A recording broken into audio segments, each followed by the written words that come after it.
Hello my dear friends. आज हम income tax के कैपिटल गेन चैप्टर के रूल्स के बारे में डिस्कशन करेंगे। तो आज के लेक्चर में बेसिकली क्या चीज़ होगी, सबसे पहले तो कैपिटल गेन के लिए चार्जिंग सेक्शन क्या है और उसकी रिक्वायरमेंट्स क्या है, फिर टाइप्स ऑफ कैपिटल गेन कितनी तरह के होते हैं, और फिर इसकी कैलकुलेशन कैसे की जाती है, यानी कि इसका स्टेटमेंट कैसे बनाया जाता है।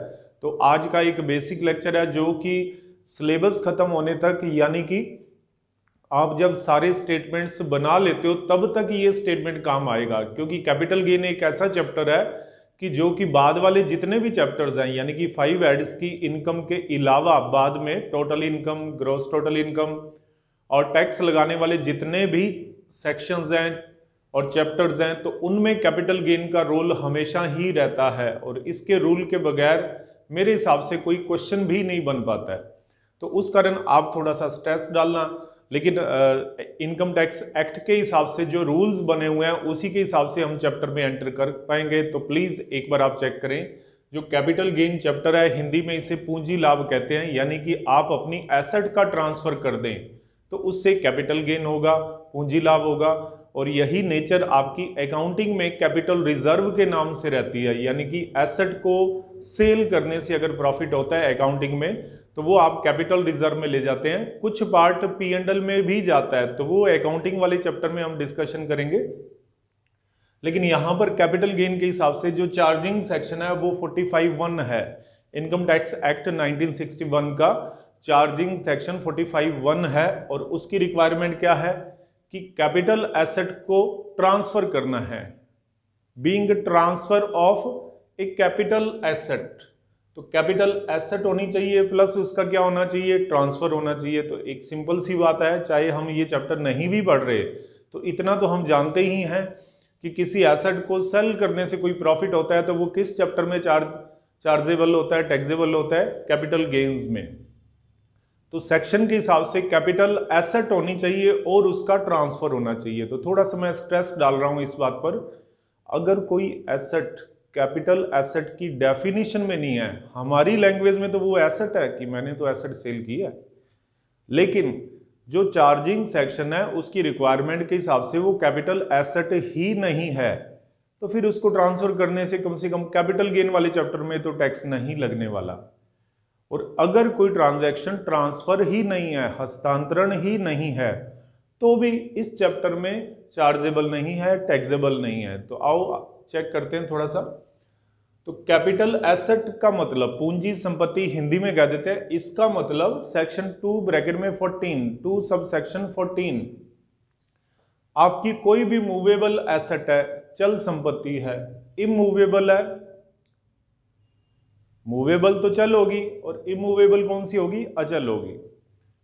आपकी पर्सनल है, निजी कोई एसेट हो सकती है या बिजनेस की हो सकती है, यानी कि अपने व्यापार की हो सकती है। टेंजिबल और इनटेंजिबल, दिखने वाली एसेट हो सकती है और अदृश्य एसेट हो सकती है।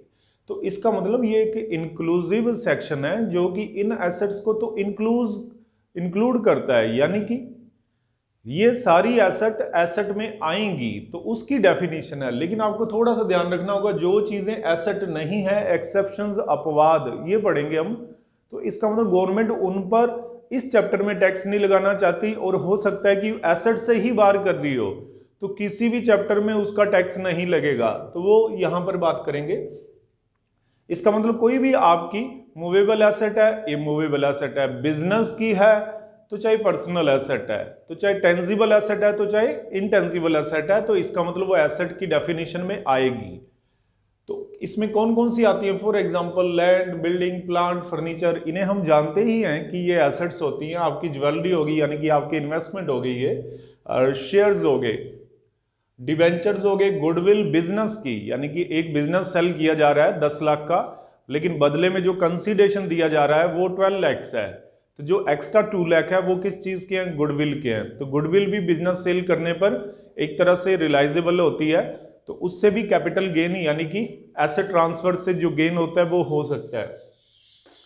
फिर ट्रेडमार्क, कॉपीराइट, ये तो आप जानते ही हैं, लूम आवर्स, टेनेंसी राइट, तो ये इंटेंजिबल एसेट्स होती हैं, तो इनको ट्रांसफर करने से भी कैपिटल गेन होगा। अब थोड़ा सा यहां पर ध्यान दें, मेरी बात को बड़े ध्यान से सुने। इनकम टैक्स एक्ट अपने आप में क्लियर है, उसके 5 हेड्स हैं, salaries, house property, business and profession, capital gains, और जो इनकम पहले चारों में नहीं कवर हो पाई और टैक्सेबल भी है तो वो 5th हेड यानी कि अदर सोर्सेज में टैक्सेबल हो जाएगी। मान लो कि इन एसेट्स को, यानी कि हमारी लैंग्वेज में एसेट है, इनको सेल करने का कोई बिजनेस करता है, यानी कि प्रॉपर्टी का काम करता है, ब्रोकर है, तो फिर उसकी सेल करने से जो इनकम होगी तो वो कैपिटल गेन में नहीं आएगी, वो बिजनेस प्रोफेशन में टैक्सेबल होगी। ऐसे ही कोई प्लांट, फर्नीचर, ज्वेलरी, इन चीजों को सेल करने का काम करता है तो वो रेकरिंग इनकम है, उसकी रूटीन की इनकम है, आवर्ती इनकम है, बार बार होने वाली इनकम है, तो वो टैक्सेबल काम पर होगी बिजनेस एंड प्रोफेशन में। वो अलग बात है कि किसी का सीजनल बिजनेस भी हो सकता है और किसी का सीजन 1 महीने से लेकर 12 महीने कितना भी हो सकता है। तो थोड़ा सा ध्यान रखना कि इसमें एक थिन लाइन रहेगी कि जनरली कोई एसेट ट्रांसफर करता है तो उसको जो भी फायदा होने वाला है या लॉस होने वाला है वो ये चैप्टर कवर करता है। मान लो मेरा हुंडई का शोरूम है, मैं कारें सेल करता हूं, तो ये मेरी रूटीन की इनकम है, तो मेरी बिजनेस एंड प्रोफेशन में जाएगी। लेकिन आपको कार मिल गई, आप कार आगे सेल करें तो एप्लीकेबल होगा ये चैप्टर। वो अलग बात है कि थोड़ी देर बाद हमने ये पढ़ना भी है कि ये चीजें एसेट की डेफिनेशन से बाहर है, इसका मतलब उनको सेल भी कर दोगे तो भी कैपिटल गेन चैप्टर से बाहर हो जाओगे, यानी कि टैक्स नहीं लगने वाला। ऐसे ही मैं प्रॉपर्टी सेल करता हूं, ब्रोकर हूं, तो ये मेरी रूटीन की इनकम है, बिजनेस एंड प्रोफेशन में टैक्सेबल होगी। लेकिन आपके पास प्रॉपर्टी और आपने सेल कर दिया, और जनरली एक क्वेश्चन आ गया कि राम ने अपनी प्रॉपर्टी को सेल किया, तो प्रॉपर्टी मींस वो कोई स्टॉक नहीं था उसका, वो बिजनेस नहीं था, रूटीन में वो कार्यवाही नहीं कर रहा, इसका मतलब वो एज एसेट के तौर पर ही बेच रहा है, तो एसेट के तौर पर सेल कर रहा है, तो इसका मतलब उसकी इनकम कैपिटल गेन में ही आएगी। फिर गवर्नमेंट को कुछ डिफाइन करना जरूरी हो गया कि ये चीजें एसेट नहीं है, और मैंने बताया कि इनकम टैक्स एक्ट अपने आप में कंप्रहेंसिव, काफी बड़ा लेकिन कॉम्प्लिकेटेड एक्ट भी है। कॉम्प्लिकेटेड तब है जब आप इसे नहीं समझ पाते। हर सेक्शन का, हर एक्ट का कोई ना कोई मकसद, पर्पस होता है, और भारत का विकास समान नहीं हुआ, असमान हुआ है, और यहां पर ज्यादातर लोग खेती पर निर्भर हैं। तो आप एक रफ आइडिया लगाओ, क्या किसान की एग्रीकल्चर इनकम पर टैक्स लगता है? नहीं लगता, सारे जानते हैं, और वो इनकम हजारों से लेकर करोड़ों रुपए भी हो सकती है। क्या किसान अपनी प्रॉपर्टी यानी कि एग्रीकल्चर लैंड को सेल कर दे तो भी क्या उस पर टैक्स लगता है? इनकम टैक्स एक्ट की बात हो रही है। रजिस्ट्रेशन वगैरह वो एक अलग बात है, तहसील की कार्यवाही एक अलग बात है, स्टैंप ड्यूटी एक अलग बात है, बात इनकम टैक्स एक्ट की हो रही है। नहीं लगता तो वो अभी आप करें। इंडियन एग्रीकल्चर इनकम, भारतीय कृषि आय, सेक्शन 10 सब सेक्शन 1 10(1) में टैक्स फ्री है। ये सभी किसानों के लिए बात कर रहे हैं, हम पूरे इंडिया के लिए, पूरे भारत के लिए बात कर रहे हैं। और एक्सेप्शंस, अपवाद का मतलब ये चीजें एसेट नहीं है, तो एसेट तो है उस बंदे के लिए, तो हो सकता है वो मेन ही एसेट हो, पर इस चैप्टर से वो बाहर है, यानी कि इस पर कोई टैक्स लगने वाला नहीं है। तो आप चेक करो, सबसे पहले स्टॉक। स्टॉक स्टॉक का मतलब क्या हुआ? मैं जिन चीजों का सेल कर रहा हूं उनका अगर कुछ बैलेंस बच जाता है, यानी कि मेरे पास जो मटेरियल है, फिनिश गुड्स है, वर्क इन प्रोग्रेस है, उसका कुछ बैलेंस बच जाता है और मैं सेल नहीं कर पाया साल के एंड में, एक पीरियड के एंड में, तो वो एक स्टॉक होता है। तो क्या स्टॉक एसेट नहीं है? अकाउंटिंग में तो हमने 11th में या जब बेसिक अकाउंटिंग सीखी थी तभी हमने सीख लिया था कि स्टॉक तो एक एसेट होती है और एसेट साइड आती है। लेकिन इस चैप्टर की मर्यादा या इसके अंदर घुस के आप देखो और सोचो, स्टॉक एक एसेट नहीं है। जब सेल हो जाएगा तो गुड्स बन जाएगा और बिजनेस एंड प्रोफेशन में टैक्सेबल हो जाएगा। अगर स्टॉक यहां पर भी एसेट हुआ तो कैपिटल गेन चैप्टर भी एप्लीकेबल हो जाएगा। तो एक चीज दो जगह कहां पर एप्लीकेबल होगी या दो जगह कहां टैक्सेबल होगी, उस कारण गवर्नमेंट ने ये पहला पॉइंट डाला कि स्टॉक एक एसेट नहीं है। फिर domestic movable articles, domestic movable articles, घरेलू चल संपत्तियां, लैंड की बात नहीं हो रही, बिल्डिंग की बात नहीं हो रही, इन्वेस्टमेंट ज्वेलरी वगैरह की बात नहीं हो रही, शेयर्स या डिबेंचर्स की बात नहीं हो रही। बात किन की हो रही है?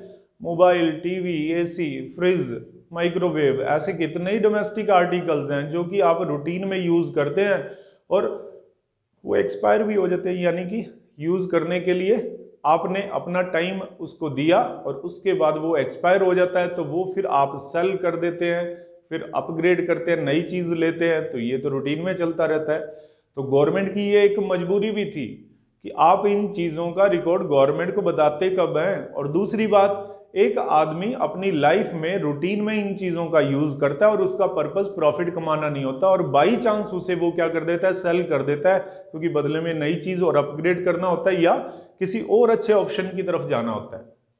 तो उसी वजह से गवर्नमेंट ने यहां पर क्या, स्टॉक के बाद डोमेस्टिक मूवेबल आर्टिकल्स, तो इसको डिफाइन नहीं किया जा सकता, लेकिन आप 2, 4, 5 पॉइंट लिख सकते हैं। TV, AC, mobile, fridge, microwave वगैरह जो भी चीजें आप डोमेस्टिकली आप यूज करते हैं मूवेबल हो, खाने पीने की चीजें नहीं।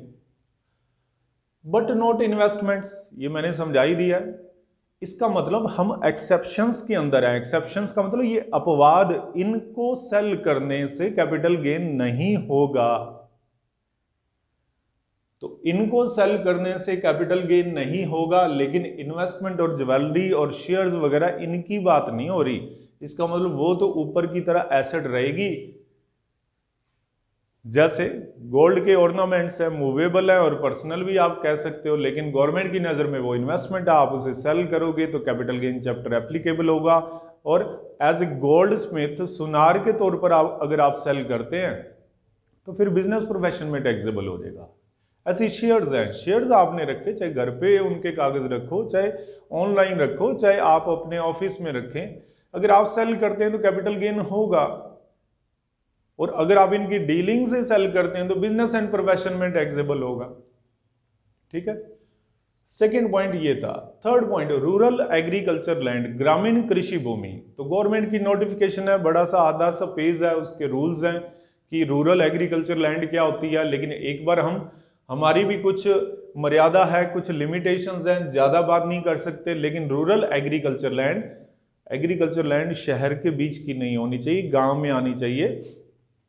तो जो नोटिफाइड है, रूरल एग्रीकल्चर लैंड जो नोटिफाइड है, उसको सेल करेंगे तो कोई भी कैपिटल गेन नहीं होगा।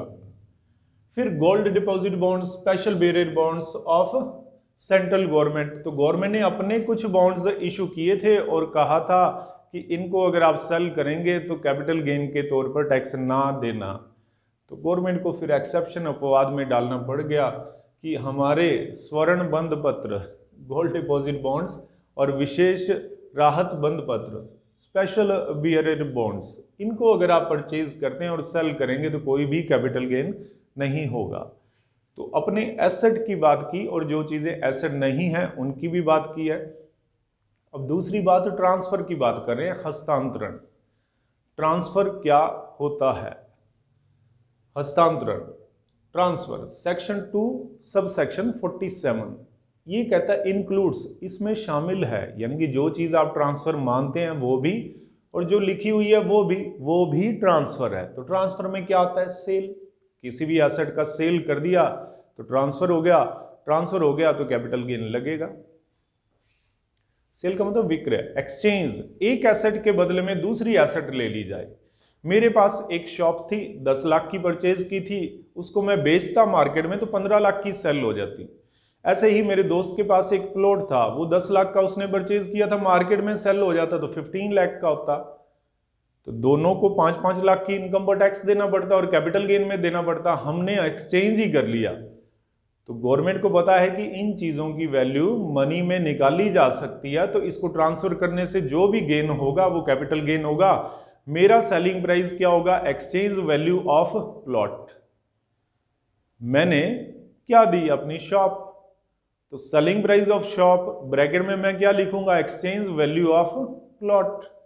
प्लॉट की जो एक्सचेंज वैल्यू वो 15 लाख मानी गई, तो 15 लाख लेस मेरी कॉस्ट थी, कॉस्ट मेरी 10 लाख रुपए थी, ऐसी वो लिखेगा, वो रिवर्स लिख लेगा। तो इसका मतलब 5-5 लाख मेरी इनकम और उसकी इनकम पर टैक्स लगेगा, चाहे हम उनका एक्सचेंज ही कर लें, रिप्लेस हुई है चीज़ें, लेकिन फिर भी आप गवर्नमेंट को ये नहीं कह सकते कि हमने कोई इनकम नहीं अर्न की। हाँ, आप होल्ड रखते अपनी प्रॉपर्टी को तो फिर कोई टैक्स नहीं देना। तो इसलिए जनरली कई लोग लॉन्ग टर्म के लिए प्लानिंग करते हैं तो इन एसेट्स को क्या है, होल्ड रखते हैं, बार बार सेल परचेज नहीं करते। बार बार सेल परचेज करोगे तो ब्रोकरेज से लेकर हर तरह के टैक्स से आपको गुजरना पड़ेगा, क्योंकि करंट मार्केट प्राइस और जो आपकी कॉस्ट थी उसके बीच का डिफरेंस तो प्रॉफिट माना ही गया ना, और उसका टैक्स आपको भरना पड़ता है। एक्सचेंज के बाद ट्रांसफर ऑफ राइट। राइट का मतलब आपकी किसी चीज का राइट है, आपके पास टेनेंसी राइट है, किसी मकान पर कब्जा और वो आपने किसी को दे दिया। इसका मतलब वो मकान आपका नहीं था पर आपका राइट था उसमें रहने का, वो किसी और को दे दिया। या आपके पास कोई भी पेटेंट राइट है उसको सेल कर दिया।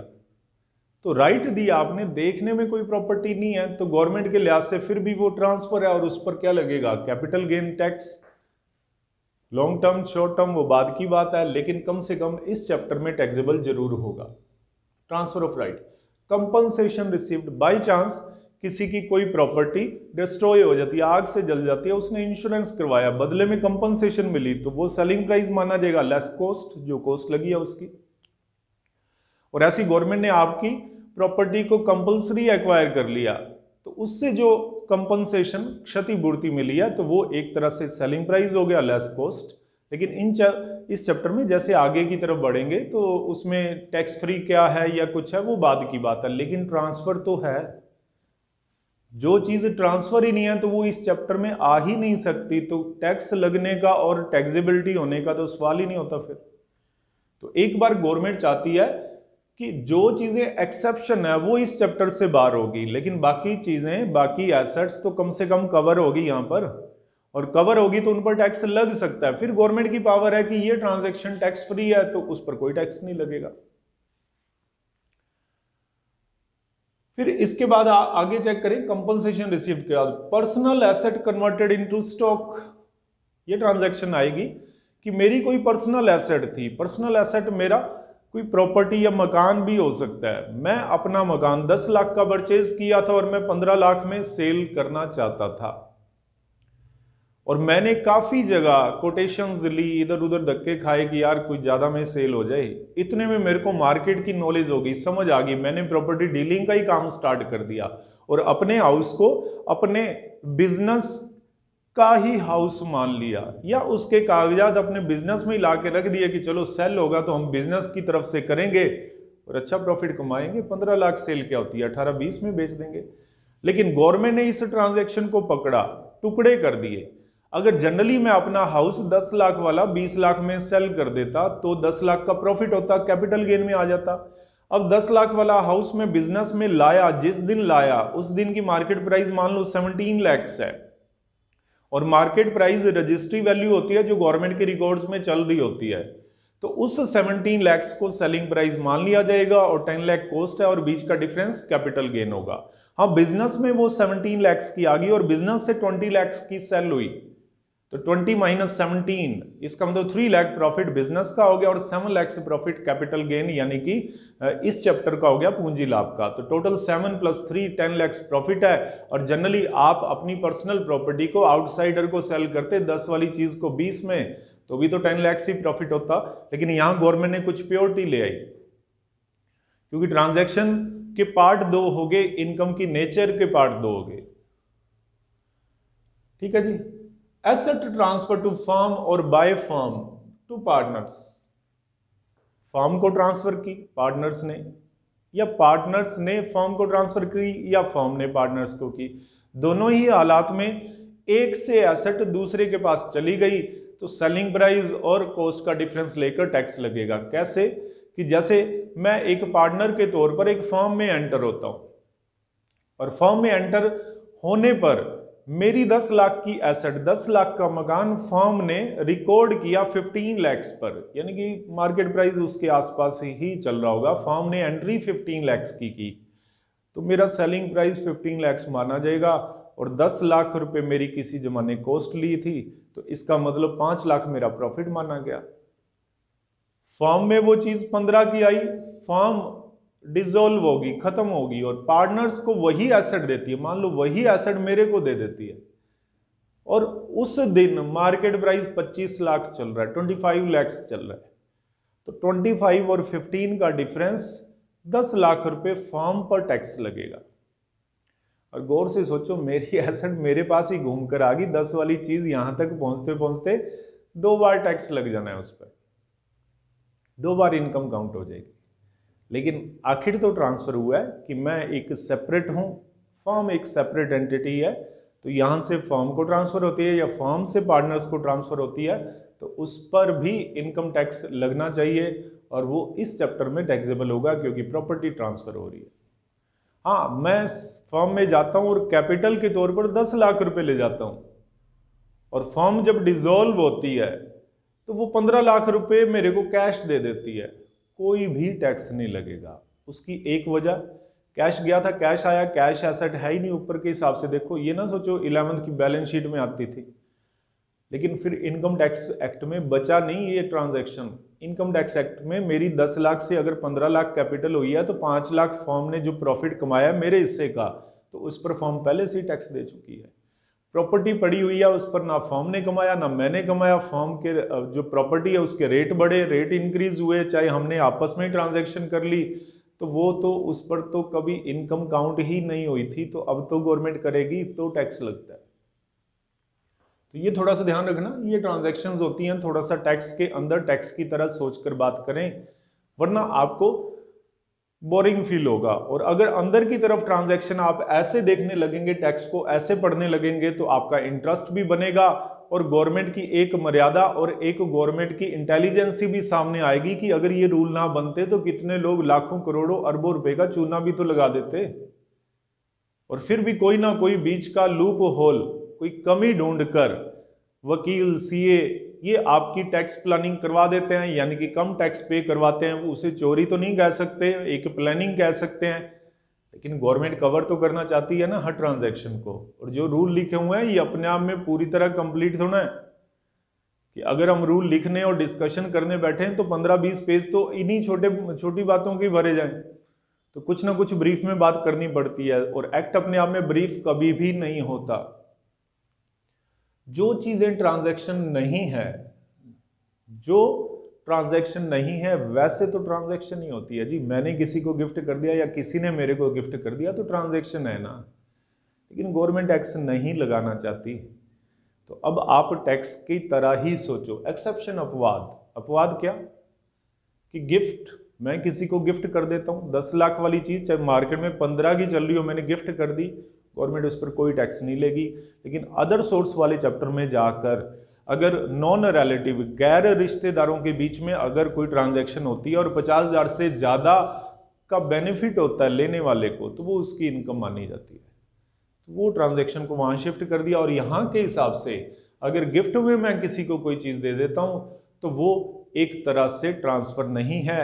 और आप गौर से सोचो जी कि गिफ्ट का मतलब एक अपनी रूटीन लाइफ में भी हम अगर एक साधारण व्यक्तित्व के हैं, साधारण कमाई के हैं, तो हम गिफ्ट 10-20 हज़ार की बात करते हैं। लेकिन जनरली जो लोग ज़्यादा कमाते हैं आपस में गिफ्ट लाखों करोड़ों के भी दे सकते हैं, और पर्सनल रिलेशन की वजह से भी दे सकते हैं। तो गवर्नमेंट उस पर कैपिटल गेन के तौर पर टैक्स नहीं लगाएगी। समझाता हूं, जैसे एक फिल्म स्टार दूसरे फिल्म स्टार को अगर 2 करोड़ का कोई गिफ्ट दे देता है, तो दी तो उसने एसेट है, एसेट दी है, तो उस एसेट को ट्रांसफर करने से, ट्रांसफर करने वाले पर अगर टैक्स लगाते तो कैपिटल गेन में टैक्स लगता। लेकिन गवर्नमेंट ने कैपिटल गेन से बाहर कर दिया गिफ्ट को, और जिसको गिफ्ट मिला है उसको अगर 50,000 से ज्यादा का गिफ्ट नॉन रिलेटिव यानी कि फ्रेंड्स से, जो रिश्तेदार नहीं है उनसे, अनजान आदमियों से मिलते हैं, तो वो उसकी इनकम में ऐड होते हैं। तो गवर्नमेंट ने वहां पर पकड़ लिया।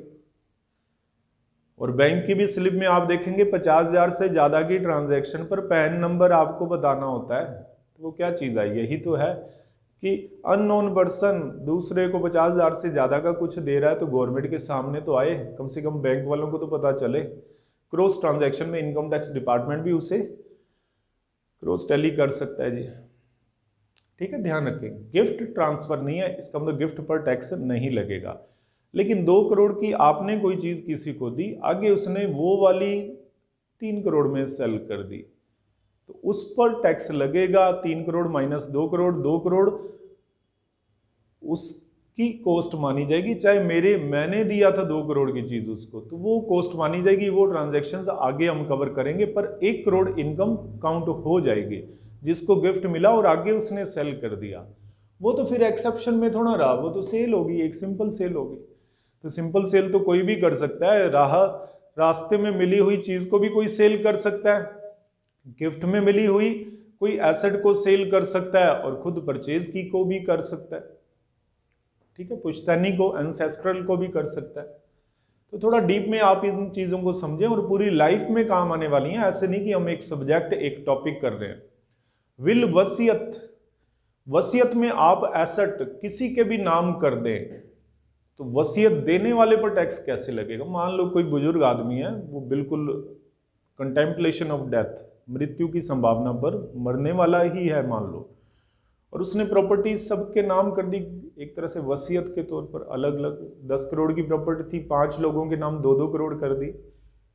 और मान लो वो प्रॉपर्टी बहुत पुराने जमाने, लगभग नेग्लिजिबल, आप मान के चलो हजारों रुपए की आई थी उसको, तो बीच के डिफरेंस पर ये बंदा टैक्स थोड़ा देगा जो ट्रांसफर कर रहा है। दिखने में ये ट्रांसफर है, गवर्नमेंट की डेफिनेशन में ट्रांसफर नहीं है, क्योंकि वसीयत के नाम पर कोई भी किसी को भी एसेट दे सकता है। हाँ, जिसको मिली वो आगे सेल करता है तो टैक्स लगेगा, क्योंकि वो किस में आ जाएगा, सेल में कवर हो जाएगा। फिर इसके बाद पार्टीशन ऑफ HUF, एक परिवार है, साथ में रह रहा है, उनकी प्रॉपर्टी भी है, तो उन्होंने अगर पार्टीशन हो गया, बंटवारा कर लिया, मान लो 5 भाई थे और 50 लाख की प्रॉपर्टी थी, पुरानी चली आ रही थी, और सभी भाइयों ने 10-10 लाख की बांट ली, तो इसमें सेल जैसी कोई बात थोड़ा है। लेकिन HUF से, परिवार से ट्रांसफर तो किसको होगी, भाइयों को होगी ना, अलग अलग मेंबर्स को होगी। तो अगर गवर्नमेंट यहां से पॉइंट उड़ा देती तो कंफ्यूजन रहता, वो एक ट्रांसफर माना जाता, ट्रांसफर माना जाता तो फिर क्या होता, टैक्स का चक्कर रहता, तो गवर्नमेंट ने इसको यहीं पर ही कर दिया। लेकिन ध्यान रखें, पार्टीशन ऑफ HUF है, पार्टीशन ऑफ फर्म वो आपको बता चुका हूं, उसमें एसेट्स ट्रांसफर होंगी तो टैक्स देना पड़ेगा, फर्म को देना पड़ेगा। पार्टीशन का मतलब dissolution. Amalgamation of companies, 2 companies आपस में मिलती हैं, एक कंपनी की 10 करोड़ की एसेट्स है, एक की 15 करोड़ की है, तो जब नए शेयर वो इश्यू करेंगे तो 3:2 का रेशियो रहेगा, यानी कि 3 इनकी वैल्यू और 2 इनकी वैल्यू। लेकिन आपस में मिक्स होना, जस्ट कोई थर्ड पर्सन को ट्रांसफर नहीं है, तो गवर्नमेंट नहीं चाहती कि एक बार टैक्स लगे। हाँ, ये वापिस अलग हो जाएंगे, फिर मार्केट अलग हो जाएंगे तो भी टैक्स नहीं है, लेकिन इनकी प्रॉपर्टी सेल होती है तो टैक्स लग जाएगा, क्योंकि अलग हाथों में जा रही है। तो ये चीजें गवर्नमेंट खैर एक बार कवर करना चाहती थी। तो अपने इस चैप्टर के 3 पार्ट रहेंगे थ्योरी डिस्कशन के। फर्स्ट पार्ट आपका कंप्लीट हो चुका है, वो क्या है कि कैपिटल गेन टैक्सेबल कैसे होगा। तो अपने को सेक्शन के अंदर जाना है। सेक्शन कौन सा, 45(1). पहली बात तो कैपिटल एसेट होनी चाहिए, दूसरी बात उसका ट्रांसफर होना चाहिए। और अगर कोई आइटम, कोई वस्तु कैपिटल एसेट ही नहीं है तो फिर चाहे ट्रांसफर हो, उसकी सेल हो जाए तो टैक्स कैपिटल गेन हेड में नहीं लगेगा। और अगर कोई ट्रांजैक्शन ट्रांसफर ही नहीं है, यानी कि एक्सेप्शन में आ गया, तो भी कैपिटल गेन के तौर पर टैक्सेबल नहीं होगा। पर 10 में से 8 या 9 क्वेश्चन तो जो एसेट्स हैं और जो ट्रांसफर हैं उन्हीं पर ही बेस होता है, वो आपसे कुछ करवाना चाहता है। वरना बड़ा क्वेश्चन दे दे और ये एक्सेप्शन वाले पॉइंट हों तो फिर तो जितना मर्जी लिख दे, इस चैप्टर में टैक्सेबल नहीं होगा, तो आपका सिर्फ वर्किंग नोट ही। Hello my dear friends, capital gain के चैप्टर के सेकंड पार्ट में, थ्योरी के सेकंड पार्ट में आपका वेलकम है। हम अब तक क्या पढ़ चुके हैं, आप एक बार थोड़ा सा चेक करें। 45(1) सेक्शन कवर करता है कि कैपिटल एसेट होनी चाहिए प्लस उसका ट्रांसफर होना चाहिए। तो कैपिटल एसेट का मीन हमने देखा और ट्रांसफर का मीन देखा, और जो एक्सेप्शंस है, अपवाद है, यानी कि ये आइटम्स एसेट ही नहीं है और ये ट्रांजैक्शंस ट्रांसफर ही नहीं है, तो पक्की बात है कि इनकी वजह से कोई भी कैपिटल गेन की इनकम नहीं होगी और इस चैप्टर से वो बाहर हो जाएगा।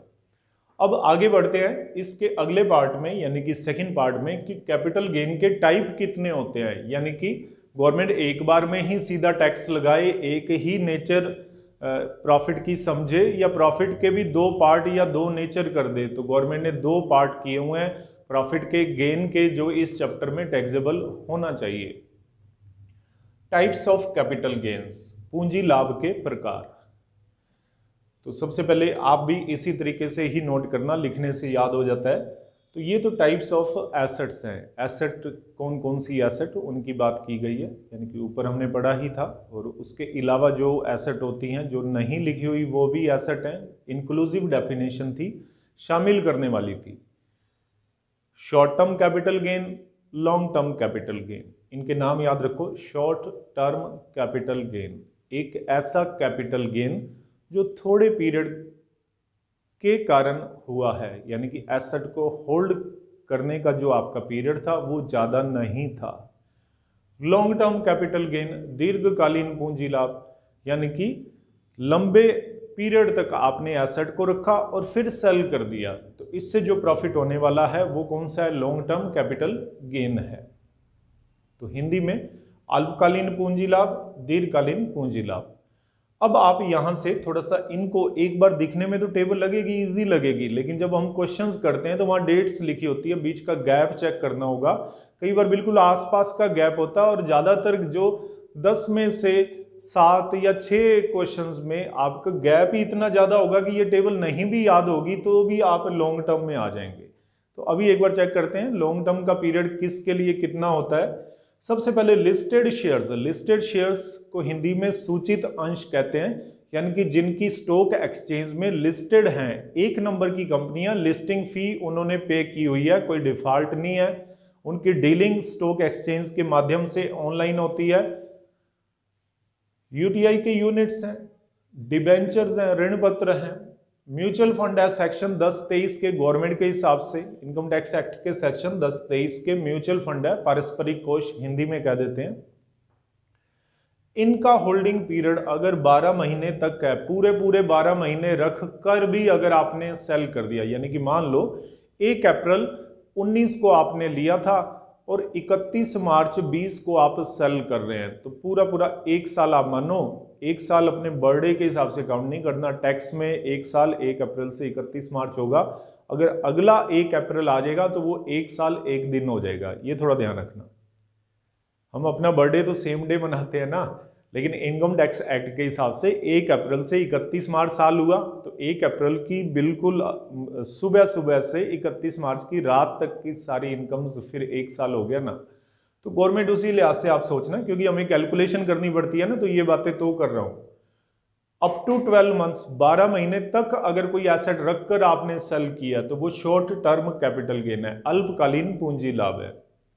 और 12 महीने से ज्यादा रखकर आपने सेल किया, चाहे 1 साल 1 महीना ही क्यों ना हो, 1 साल 1 दिन ही क्यों ना हो, तो वो लॉन्ग टर्म कैपिटल गेन है। तो शॉर्ट टर्म और लॉन्ग टर्म की वजह से क्या होगा और कैसे काउंटिंग होगी वो अपने थर्ड पार्ट में करेंगे। हाँ, जो स्टेटमेंट है इनको बनाने का वो यहां पर अभी बात कर लेते हैं थोड़ी देर में। तो इनका 12 महीने पीरियड था, 12 महीने से ज्यादा होते लॉन्ग टर्म हो जाएगा और 12 महीने तक शॉर्ट टर्म रहेगा। अब इन्हीं में से आप देखो, ये लिस्टेड शेयर थे, ये अनलिस्टेड शेयर्स, असूचित अंश, यानी कि जिनकी स्टॉक एक्सचेंज में डीलिंग नहीं हो रही, वजह उन्होंने लिस्टिंग फीस, सूचीकरण फीस की वहां पर पेमेंट नहीं की या डिफॉल्ट किया, या कंपनीज एक्ट के और सेबी की गाइडलाइंस के नॉर्म्स का पालन नहीं किया, तो वो डी लिस्ट हो गई हैं, 2 नंबर के शेयर हो गए उनके। या फिर कोई भी लैंड है या बिल्डिंग है या दोनों है, यानी कि दोनों तो होंगी ना, कोई मकान बना हुआ है तो लैंड भी है और बिल्डिंग भी है, अकेला प्लॉट बना हुआ है, अकेला प्लॉट है तो वो लैंड में आ गया। तो इनके लिए पीरियड 24 महीने है, ये 12 महीने, ये 24 महीने, यानी कि साल, 2 साल, आगे 3 साल की बात कर लेंगे बस, और क्या। और अगर 2 साल तक आपने इसे रखा हुआ है तो शॉर्ट टर्म हो गया, और 2 साल से ज्यादा होते ही क्या हो गया, लॉन्ग टर्म हो गया।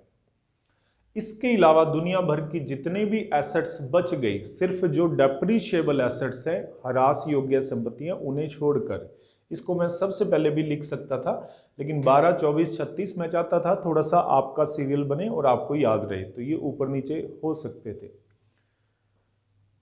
अनलिस्टेड सिक्योरिटीज, अब आप चेक करो, जब ये लिस्टेड थे सारे तो 12 महीने का पीरियड था। इनके अब दो पार्ट हो गए। अनलिस्टेड शेयर्स, शेयर्स में इक्विटी प्रेफरेंस दोनों इंक्लूड हो गए, उनके लिए 24 हो गया।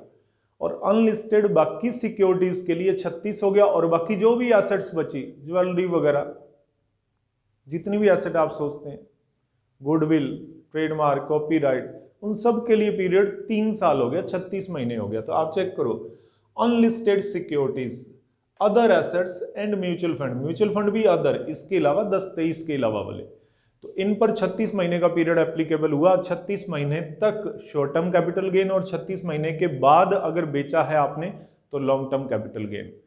और जो डेप्रीशिएबल एसेट्स हैं, क्योंकि डेप्रीसिएशन का चैप्टर आप कर चुके होंगे, इस चैप्टर से पहले ही करना चाहिए, तो उसमें आपने चेक किया होगा कि हर एसेट पर डेप्रीसिएशन लगता है, पर अकाउंट से डिफरेंस है। डिफरेंस क्या है कि अकाउंट्स में अगर 10 एसेट्स हैं तो हम 10 बार डेप्रिसिएशन लगाते हैं। इनकम टैक्स में क्या होता है, एक ही टाइप की और एक ही रेट की एसेट को कंबाइंड कर लिया जाता है, जिसे ग्रुप बनाना कहते हैं, ग्रुपिंग ऑफ एसेट्स। तो उस पर जो डेप्रिसिएशन लगाते हैं तो वो इकट्ठा लगता है, यानी कि जैसे 5% रेट वाली बिल्डिंग्स, अगर 10 बिल्डिंग्स हैं यानी कि स्टाफ के क्वार्टर्स हैं, तो 10 के 10 को इकट्ठा करेंगे, यानी कि उनकी ओपनिंग वैल्यू मान लो 50 करोड़ है और 10 क्वार्टर थे, बड़े बड़े बने हुए हैं, तो उस कारण क्या 50 करोड़ ओपनिंग वैल्यू है। और ऐड एडिशन, नए क्वार्टर्स को ऐड करेंगे, इनमें से कुछ बेच दिया तो लेस करेंगे। तो इसका मतलब पूरे ब्लॉक को, पूरे समूह को इकट्ठा सोल्व करना होता है।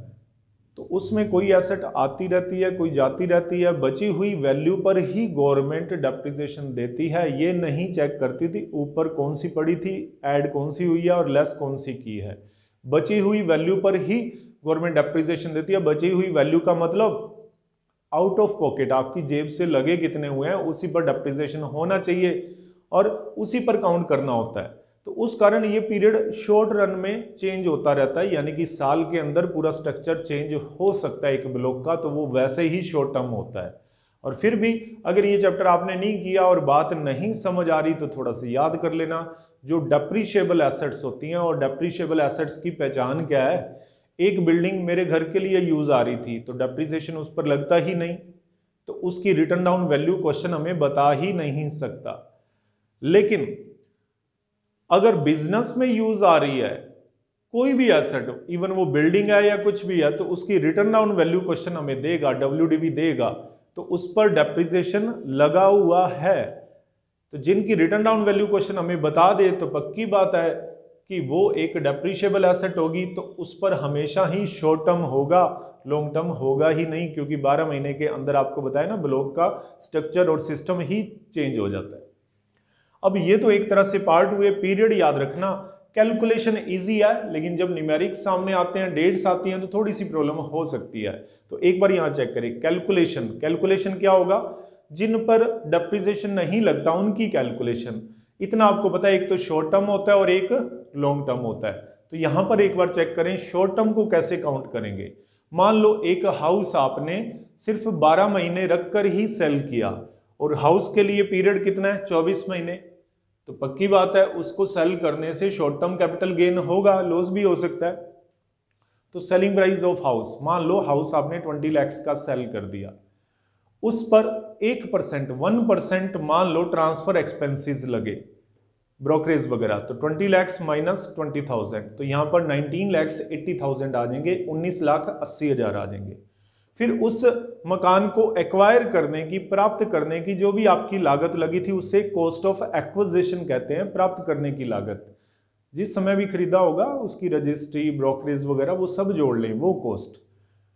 और कॉस्ट ऑफ इंप्रूवमेंट, उस पर जो आपने सुधार किया कुछ भी, तो उसे भी जोड़ लें।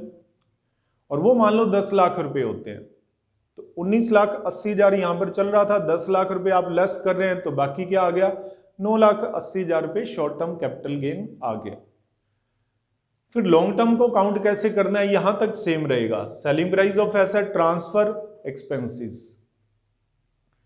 नेट सेलिंग प्राइस, मान लो वही एग्जांपल है कि 20 लाख में से 20,000 गए तो 19,80,000 रुपये नेट सेलिंग प्राइस आ गया। बस अगर लॉन्ग टर्म कैपिटल गेन आई, यानी कि मान लो उस मकान को 36 महीने बाद बेचा है और पीरियड तो वैसे 24 के बाद बेचने पर ही लॉन्ग टर्म हो जाता है, तो फिर जो कोस्ट है, कोस्ट को भी इंडेक्स किया जाता है, जैसे इंडेक्स नंबर 1 चैप्टर होता था उस तरीके से। कैसे करते हैं वो इस के बाद वाले लेक्चर में आपको क्लियर हो जाएगा। और जो इंप्रूवमेंट है उससे भी इंडेक्स किया जाएगा, इंडेक्स का मतलब बढ़ाया जाएगा इन्फ्लेशन के हिसाब से।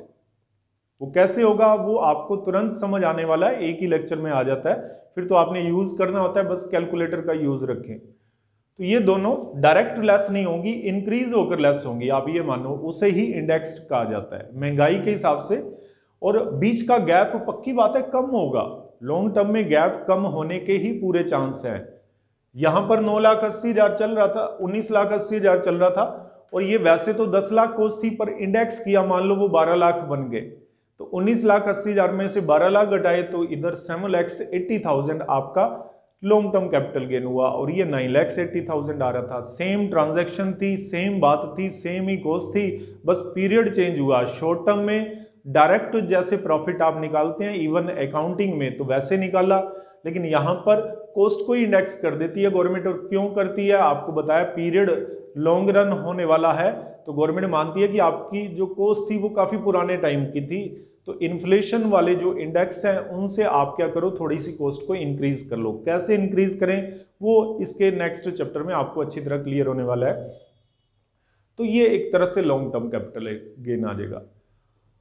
और जो शॉर्ट टर्म कैपिटल गेन के लिए सिर्फ डेप्रिशिएबल एसेट्स हैं तो उनकी काउंटिंग कैसे होगी, कैलकुलेशन ऑफ कैपिटल गेन कैसे, डेप्रिशिएबल एसेट्स हैं जो ह्रास योग्य संपत्ति हैं, तो उनके लिए सेलिंग प्राइस आप लिखेंगे। मान लो 10 लाख की सेलिंग प्राइस है और 2,000 रुपये उनकी ट्रांजैक्शन के लिए ट्रांसफर का एक्सपेंस लगा, तो 10 लाख माइनस 2,000 9,98,000 9,98,000 चल रहा है। पर आप इसमें से कॉस्ट को लेस नहीं करेंगे, कॉस्ट तो किसी पुराने जमाने की थी। आज के दिन कम होकर कॉस्ट कितनी आई है, मान लो कि आपकी यही लैंड 10 लाख बिल्डिंग 10 लाख की थी पुराने टाइम पे, आज इसकी रिटर्न डाउन वैल्यू सिर्फ 4 लाख रुपया 4 लैक्स है, तो बीच के 6 लाख रुपए आप P&L के 2 में एक्सपेंस क्लेम कर चुके हो, वो डेप्रिसिएशन है। एक्सपेंस क्लेम करने से इनकम कम होगी और टैक्स भी कम लगा। तो आज आपकी इनकम काउंट करने के लिए 10 लाख कौन लेस करता है जी, आज के दिन वैल्यू ही कितनी है 4 लाख। और एक जनरल बिजनेसमैन बन के सोचो, 10 लाख की कोई चीज किसी जमाने खरीदी थी, आज के दिन बुक्स में उसकी एग्जैक्ट जो वैल्यू चल रही है 4 लाख चल रही है। तो प्रॉफिट और लॉस या सेल आप किसका टारगेट लेकर करेंगे, पुराने 10 लाख का या आज के 4 लाख का, आज के 4 लाख का। तो उसी तरीके से तो return opening written down value या कुछ बाई चांस कुछ परचेज कर लिया था इस साल, तो वो भी अगर सेल कर दिया तो वो भी लेस हो जाता है। मान लो opening written down value 4 lakh की थी और 1 लाख की इस साल भी आपने परचेज कर ली थी बिल्डिंग या उसके ऊपर कुछ ना कुछ बनवा लिया था, तो 5 लाख की इस समय भी आपकी बिल्डिंग थी और ऊपर 9,98,000 तो नेट सेलिंग प्राइस चल ही रहा है, तो बीच का डिफरेंस 4,98,000 आपका प्रॉफिट हो गया। ज़्यादा अच्छा आपको ये चीज़ें क्लियर कब होंगी, जब न्यूमेरिक्स आपके सामने होंगे, पर ये तो फ्रेमवर्क आपके माइंड में रहना ही चाहिए। और कैलकुलेशन करने के जो तरीके हैं, जो स्टेटमेंट है, वो भी आपकी आंखों से गुजर जाना चाहिए और एक बार आज से आपको लिख लेना चाहिए, ताकि जब आप फिगर्स इसमें फिल करते हैं तो आपको अच्छे तरीके से क्लियर हो जाए। ठीक है जी, thank you students. Hello my dear friends, capital gain के लेक्चर का थर्ड पार्ट है, कैपिटल गेन चैप्टर का हम थर्ड पार्ट करने वाले हैं। फर्स्ट पार्ट क्या किया था कि कैपिटल एसेट क्या होती है और ट्रांसफर क्या होता है, उसके बारे में हमने समझा था। सेकंड जो लेक्चर है वो किससे रिलेटेड था कि टाइप्स ऑफ कैपिटल गेन के कितने टाइप होते हैं और उनकी कैलकुलेशन के लिए स्टेटमेंट कैसे बनता है। और अब हम तीसरे और अंतिम पड़ाव पर हैं, हालांकि चैप्टर इससे नहीं खत्म होने वाला, पर ये बेसिक्स थे, अच्छे रीज़न थे कि हम ये एक बड़ा लेक्चर बना पाएँ और तीनों को कंबाइन करेंगे तो एक बड़ा लेक्चर आप देखेंगे तो पूरा कैपिटल गेन का फ्रेमवर्क, पूरा स्ट्रक्चर आपके सामने होगा और मेरे को नहीं लगता कि बेसिकली कोई प्रॉब्लम आने वाली है आपको। और अब हम कुछ एग्जाम्पल से चेक करना चाहेंगे कि कैपिटल गेन की काउंटिंग कैसे होती है। फिर इसके बाद आप फ्री हो, कोई भी बुक या कोई भी किताब के आप क्वेश्चन कर सकते हैं। हालांकि डिडक्शंस और छोटे छोटे पॉइंट उनके बीच में आएंगे तो वो पॉसिबल नहीं है कि इस बड़े लेक्चर में भी कवर हो पाते। तो सबसे पहले मैंने आपको बताया था कि जब भी हम स्टेटमेंट बनाएंगे तो सेलिंग प्राइस में से ट्रांसफर एक्सपेंस लेस करना है, नेट सेलिंग प्राइस आ जाएगा। अगर शॉर्ट टर्म कैपिटल गेन है तो कॉस्ट डायरेक्ट लेस हो जाती है, और अगर लॉन्ग टर्म कैपिटल गेन है तो कॉस्ट को इंडेक्स करके लेस किया जाता है। तो अब इसके लिए आपको बता देता हूं, कॉस्ट को जब इंडेक्स किया जाता है तो इंडेक्स नंबर क्या होते हैं और उनका क्या यूज होता है और किस तरीके से कैलकुलेशन होती है, अभी हम समझने वाले हैं 15-20 मिनट का जो भी लेक्चर रहेगा। तो सबसे पहले इंडेक्स नंबर्स फॉर LTCG, यहां पर ध्यान दें, चाहे आप सबसे पहले इसको नोट कर लेना कि वैसे तो पुराने टाइम पे तो इंडेक्स नंबर 1981-82 से इशू किए थे गवर्नमेंट ने। अब फिर वो वाले 20 साल को छोड़ते हुए गवर्नमेंट ने फिर वापस जीरो बेस यानी कि एक तरह से 100 मान लिया 2001-2 को। 1 अप्रैल 2001 1/4/1 उस दिन गवर्नमेंट ने महंगाई को, इन्फ्लेशन को 100 मान लिया। लेकिन वो आपको तो पता है कि इन्फ्लेशन तो डेली चेंज होती है, महंगाई चेंज होती है, लेकिन गवर्नमेंट ने इस चैप्टर को काउंट करना था। और क्यों काउंट करना था कैपिटल गेन को, तो वो तो आपको खैर मैं बता चुका हूं किस तरीके से काउंट करना है। उसके लिए इन्फ्लेशन इंडेक्स है। तो 1-2 के लिए पहला इन्फ्लेशन इंडेक्स 100 था, यानी कि गवर्नमेंट ने पूरे साल के लिए माना कि 100 रुपए की कोई आइटम, कोई चीज 100 रुपए में ही आती है। फिर मान लो 5% महंगाई बढ़ गई, इन्फ्लेशन इंक्रीज हुआ, इन्फ्लेशन इंक्रीज ही होता है, तो उस कारण क्या है कि 100 + 5%, तो महंगाई किस लेवल पर आ गई, 105 के लेवल पर। या ऐसे कह लो 100 वाली जो चीज पहले पिछले साल में 100 की आती थी वो अब 105 रुपए में आएगी। और ऐसे ही इन्फ्लेशन की परसेंटेज आपको पता है कि बढ़ती जाती है, और गवर्नमेंट पिछले वाले इंडेक्स में प्लस करती गई वो, और बढ़ बढ़कर 18-19 में 280 आ गया, और 289 19-20 प्रीवियस ईयर में आ गया, यानी कि जिस प्रीवियस ईयर की हम काउंटिंग करने वाले हैं। तो अब आप इन्हें याद करने की कोशिश ना करना, बस इतना तो बेस ध्यान रखें। पहला जो इंडेक्स था गवर्नमेंट का लेटेस्ट रूल्स के हिसाब से वो 2001-2 का था, और वो कितना था 100। और फिर जैसे जैसे इन्फ्लेशन हुई या इंडेक्स गवर्नमेंट ने बढ़ाने स्टार्ट कर दिए, और 1920 तक ये इंक्रीज होते होते 289 आ गए। या ऐसे कह लो कि 1-2 में जो चीज़ 100 रुपए की थी गवर्नमेंट के रिकॉर्ड्स में 1920 में वो कितने की होगी, 289 की, लगभग 3 गुना कह सकते हो, 2.89 टाइम्स वो हो गई है। तो अब इसका मतलब क्या होगा कि जब अपने LTCG काउंट करेंगे तो ये इंडेक्स यूज होते हैं। आपको पहला और लास्ट वाला याद रखना होता है, बाकी क्वेश्चन आपको खुद बताता होता है, तो उसके लिए आपको कोई ज्यादा जरूरत नहीं है याद करने की।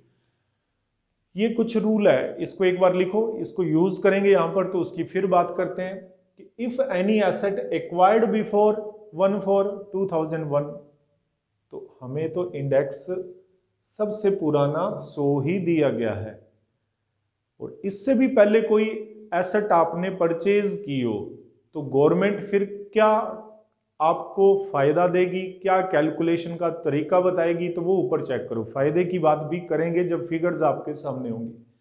If any asset acquired before 1/4/2001 then cost of acquisition will be, अगर कोई संपत्ति 1/4/2001 से पहले प्राप्त की जाती है तो उसकी कॉस्ट ऑफ एक्विजिशन, अधिग्रहण की लागत इस प्रकार होगी। तो दोनों में से जो ज्यादा होगा गवर्नमेंट उसे कॉस्ट मानेगी। तो एक बार आप चेक करो, फिर बात करते हैं इसकी। ओरिजिनल कॉस्ट, मान लो 98-99 में कोई आपने कोई भी आइटम, कोई भी मकान मान लो 88,000 का परचेज किया था। 2001-2 के स्टार्टिंग में 1/4/2001 को वो मान लो 1 लाख का था, तो 88,000 1 lakh whichever is higher कितना हुआ 1 लाख। तो आपकी कॉस्ट 1 लाख मान ली जाएगी, जबकि लगे तो 88,000 थे, लेकिन साल भी बढ़े तो कुछ ना कुछ इन्फ्लेशन भी बढ़ा होगा। तो अब आप सबसे पुराना इंडेक्स यूज कर सकते हो, क्योंकि ऊपर 2012 वाली कॉस्ट आ गई है, तो डिवाइडेड बाय उस साल के इंडेक्स यानी कि 100 से डिवाइड कर सकते हो, और मल्टीप्लाई में जिस साल सेल करते हैं उसके इंडेक्स से मल्टीप्लाई होता है। लेकिन अभी ये जस्ट बातें करने हैं, अभी इन्हें यूज करेंगे तो ज्यादा आपको क्लियर होने वाला है। एक बार रूल को आप लिख लो, उससे थोड़ा सा कुछ याद हो। लेकिन कुछ दशाओं में ये दोनों में से जो ज्यादा वाला रूल है वो लगेगा ही नहीं। और आप ये सोचो, दोनों में से जो ज्यादा है तो गवर्नमेंट आपको बेनिफिट दे रही है। 88,098 में आपके लगे थे, अगर गवर्नमेंट सेलिंग प्राइस में से उसे लेस करे तो प्रॉफिट बढ़कर आएगा। और अगर 1 लाख को लेस करे, क्योंकि 88,000 1 lakh whichever is higher, कितना हुआ 1 लाख, उसको लेस करे तो नेचुरली सेलिंग प्राइस से डिफरेंस लेंगे तो वो क्या आएगा, कम आएगा, तो टैक्स भी कम देना पड़ेगा। और हम इनकम टैक्स कम देना चाहते हैं। But in case of goodwill, patents, trademark, ये इंटेंजिबल एसेट्स हैं। ऐसी एसेट्स जो इंटेंजिबल है, बिजनेस को सपोर्ट करती हैं, तो पक्की बात है इनकी कोई मार्केट वैल्यू चल ही नहीं रही होती। जब इनको सेल किया जाता है तो ही पता चलता है कि मार्केट वैल्यू क्या है। तो गवर्नमेंट ने इनके मार्केट वैल्यू को यूज करने का ऑप्शन नहीं दिया, विकल्प नहीं दिया। Original cost will be deducted, इनकी वास्तविक लागत को घटाया जाएगा। मतलब 98-99 में मान लो कि बिल्डिंग आपने 88,000 की खरीदी थी और 1/4/2001 की मार्केट वैल्यू 1 लाख थी, तो कंपेयर हो जाएगा, विच एवर इज हायर में 1 लाख हो गए, 1 लाख को आप कॉस्ट मान सकते हैं। लेकिन अगर यही गुडविल बिजनेस की है या ट्रेडमार्क है, कॉपीराइट है, ये आपने 98-99 में परचेज किया था, वो मान लो 88,000 का, और 2001-2 की by chance market value question ने बता भी रखी है, तो भी कंपेयर नहीं करना। आप ओरिजिनल कॉस्ट 88,000 को ही बेस बनाकर चलोगे। उसे कैसे घटाना है वो तो अभी आपको एग्जांपल देने वाला हूं, लगभग यही अमाउंट आपके यूज करने वाला हूं थोड़ी देर में, और आप साथ साथ इसे नोट करना। और एक चीज और है कि अगर इंप्रूवमेंट आपको सुधार की लागत 1/4/2001 से पहले की बता रखी है तो उसे इग्नोर करेंगे। बस एक बार लिख लो, सुधार की लागत 1/4/2001 से पहले की बताई हुई है तो उसे ध्यान में नहीं रखा जाएगा। उसकी एक ही वजह है कि कोई मकान आपने 98-99 में 88,000 का लिया था, अगले ही दिन, अगले ही साल आपने 10,000 रुपये उस पर लगा दिए। ठीक है, कोई दीवार बना ली, छत हो सकता है कि थोड़ी सी इंप्रूव करवा ली हो, और फिर 1/4/2001 की मार्केट वैल्यू आपको 1 लाख क्वेश्चन ने बता रखी है, तो फिर पीछे वाली सारी कॉस्ट को कवर कर लिया गया। जब आपने 88,000 और 1 लाख को कंपेयर किया, विच एवर इज हायर, तो 1 लाख आपका बेस बन गया। तो जब 1/4/2001 की वैल्यू ही 1 लाख हो गई, तो इसका मतलब उसके अंदर पुराना अगर कुछ इंप्रूव करवाया था तो वो ऑटोमेटिक कवर है। हाँ, इसके बाद कुछ इंप्रूव करवाएंगे, 1-2 या इसके बाद इंप्रूव करवाएंगे, तो वो इस 1 लाख की कॉस्ट के अलावा माना जाएगा। 1 लाख की कॉस्ट भी लेस होने वाली है और इसके बाद की इंप्रूवमेंट को भी क्या किया जाएगा, अलग से लेस किया जाएगा। क्योंकि मैं स्टेटमेंट आपको बनवा चुका हूं, ऐसे बातें नहीं कर रहा। अब इसको एग्जाम्पल से कुछ ना कुछ क्लियर करेंगे। एक एग्जाम्पल की मैंने 3 पार्ट कर दिए, तो ना समझते हुए भी आप धीरे धीरे यहां पर समझ की ओर चल पड़ेंगे। और हमें तो जो रूल था उसको एक तरह से अप्लाई करके दिखाना है, वरना आप हवा में ये थ्योरी की बातें नहीं समझ पाओगे। तो सबसे पहले मैंने एक एग्जाम्पल लिया है, आप भी इसे नोट करना और चेक करो।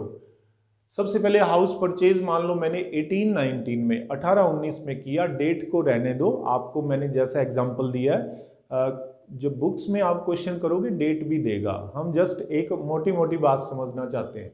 हाउस परचेज 18-19 में 1 लाख किया, चाहे 1 अप्रैल 18 को ही मान लो, सोल्ड इन 1920 का लास्ट दिन 31 मार्च 20 को ही चाहे सेल कर दिया हो, कितने का, 10 लाख का।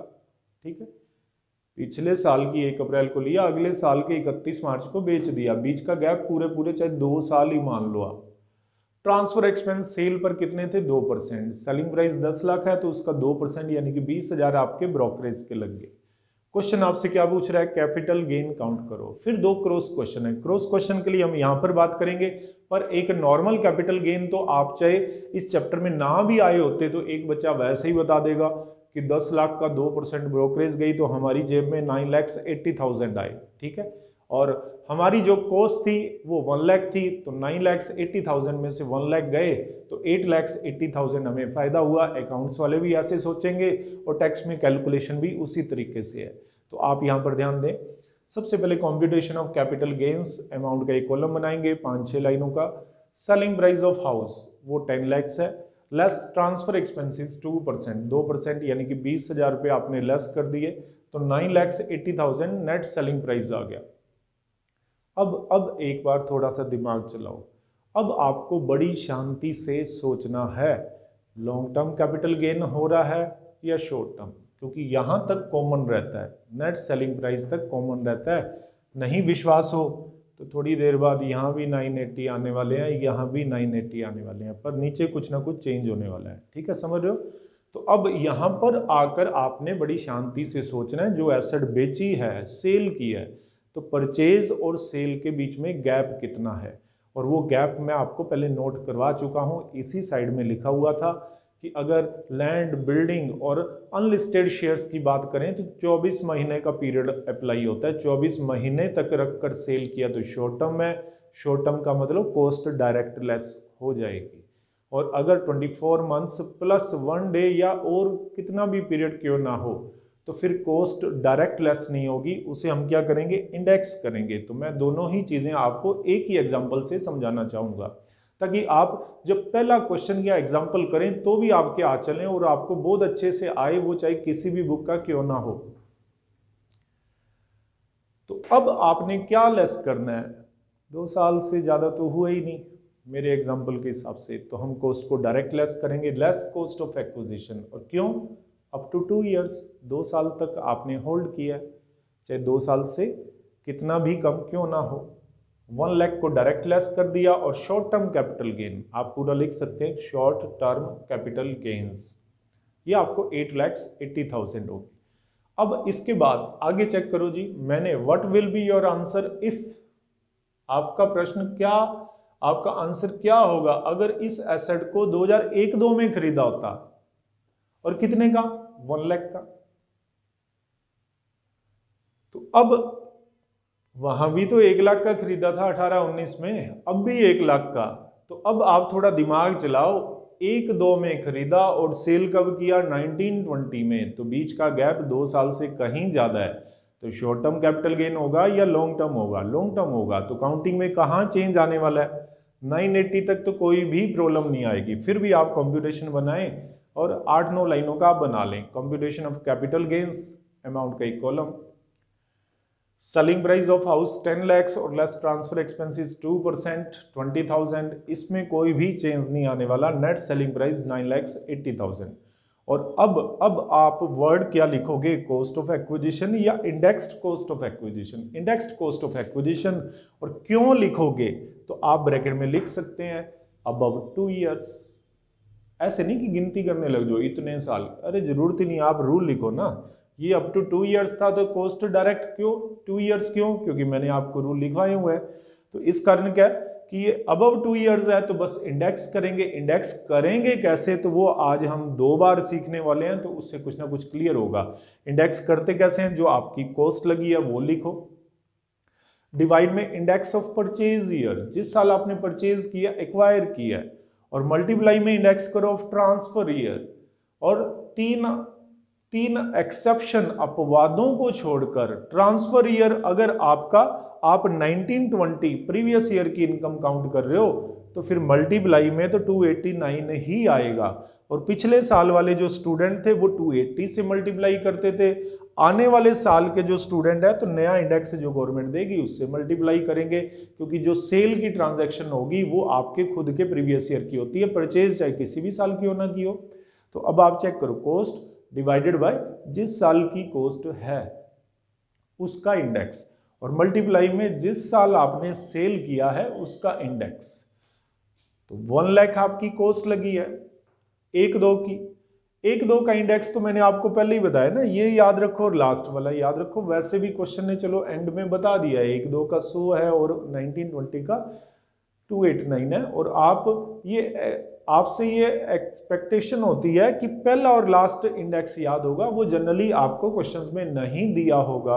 तो अब इंडेक्स करो ना, 1 lakh divided by 100। 1 lakh index कब था, 1 लाख रुपए कब थे, जब इंडेक्स 100 था। और 289 होते होते आपकी, फिर इसका मतलब अब बार 2,89,000 आ रहे हैं। इसका क्या मतलब कि जो चीज 2001-2 में 1 लाख की खरीदी थी, आज के दिन ये मानी गई कि 2,89,000 की खरीदी है। तो आप चेक करो, यहाँ 980 आउटर में आए थे, तो 1 लाख रुपए यहां पर लेस किया था। यहां पर 1 लाख वाली ही आइटम को, मकान को 2,89,000 का बना लिया गया। तो कॉस्ट तो आपकी पहले भी 1 लाख थी और इस पॉइंट में भी 1 लाख है, लेकिन गवर्नमेंट ने इसमें इन्फ्लेशन को ऐड कर दिया। 2.89 टाइम्स, 2.89 गुना महंगाई होगी, क्योंकि 100 से 289 होगी ना। तो आप 1 लाख इंटू 2.89 कर दोगे तो कौन सा पार्ट टूट जाएगा, आएगा तो 2,89,000। तो गवर्नमेंट ने आपकी कॉस्ट को बढ़ा दिया, कॉस्ट बढ़ गई और नेट सेलिंग प्राइस से डिफरेंस कम हो गया। तो यहां पर आपको 880 पर टैक्स देना था, यहां पर 6,91,000 पर टैक्स देना होगा। तो naturally long term capital gain में बंदे को फायदा होता है, कारण कि इनकम टैक्स रिकॉर्ड में इनकम कम आती है, टैक्स भी कम बनता है। तो अब आप इतनी सी बात से कुछ तो समझ गए होंगे कि कोई आदमी अगर 23 महीने या 23.5 महीने या पूरे 24 महीने रख कर मकान ना बेचे, 1-2 दिन वेट कर ले, उससे क्या होगा कि इंडेक्सेशन का बेनिफिट मिलेगा और कुछ ना कुछ कॉस्ट को बढ़ा लिया जाएगा। जितना पुराना मकान होगा, पक्की बात है इंडेक्सेशन का फायदा ज्यादा होगा, और वरना आसपास का होगा तो कुछ ना कुछ तो फायदा जरूर होगा, क्योंकि इंडेक्स तो लगातार बढ़ते ही जा रहे हैं। अब मैंने सेकंड एक क्रॉस क्वेश्चन और लिखा है, क्योंकि मैं ये पॉइंट को भी तो समझाना चाहूंगा। अगर मकान 98-99 में परचेज किया हो, क्वेश्चन ऊपर वाला ही है, 88,000 का, और मार्केट वैल्यू 1/4/2001 की है 1 लाख रुपए। इंडेक्स आपको बता ही रखे हैं, तो बताओ जी रूल क्या है। यहां तक तो कंप्यूटेशन में प्रॉब्लम ही नहीं आएगी, आप बना लें computation of capital gains. Selling price of house 10 lakhs और minus transfer expenses 2%, 20,000, 9 lakhs, 80,000 net selling price है। और फिर वापस वही बात है कि 98-99 से आज 19-20 तक काउंट करें तो 2 साल से तो ज्यादा ही है। तो हमें लिखना क्या है, less index cost of acquisition. अब कॉस्ट को इंडेक्स कैसे करना है, ये फार्मूला तो चलो आप लिख लेना अंदर, वो एक अलग बात है। अब रकम क्या आएगी, यहां तो 1 लाख आए थे, पर यहां पर तो 2 है, 88,000 तो आपकी जेब से लगे थे। तो ज्यादातर तो फिर सोच क्या रहती है, 88,000 को इंडेक्स करें, पर गवर्नमेंट कहती है हम डिवाइड में 100 ही लिख सकते हैं, ये हमारी मजबूरी है। इसका मतलब 100 किस साल का था, 2001-2 का। तो फिर ऊपर भी 2001-2 की ही चीज आए या करदाता को नुकसान ना दिया जाए। तो गवर्नमेंट ने एक रूल बनाया, रूल को वापस पढ़ो। अब थोड़ा आपको ये क्लियर होने वाला है, और लगभग 10 में से आप मान के चलो 6-7 क्वेश्चन में आपको ऐसे ही करना पड़ता है, तो आपको याद करना पड़ेगा। If any asset acquired before 1/4/2001, उससे पहले की थी, the cost of acquisition will B original cost.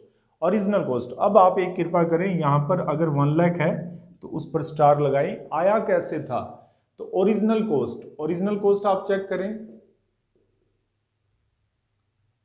Original cost कितनी है 88,000, और मार्केट वैल्यू ऑन 1/4/2001 वो 1 लाख है, और विच एवरेज आयर कितने हो गए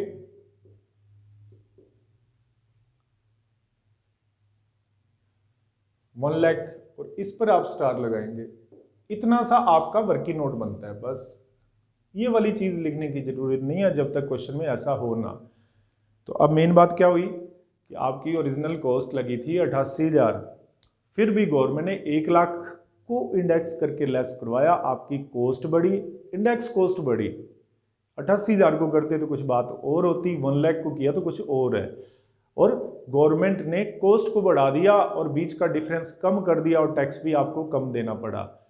और वापिस चेक करो, ये उल्टा होता, ओरिजिनल कॉस्ट 1 लाख थी और मार्केट वैल्यू गिर कर बाई चांस 1/4/2001 को 88,000 हो जाती, तो भी गवर्नमेंट आपको नुकसान नहीं देने वाली थी।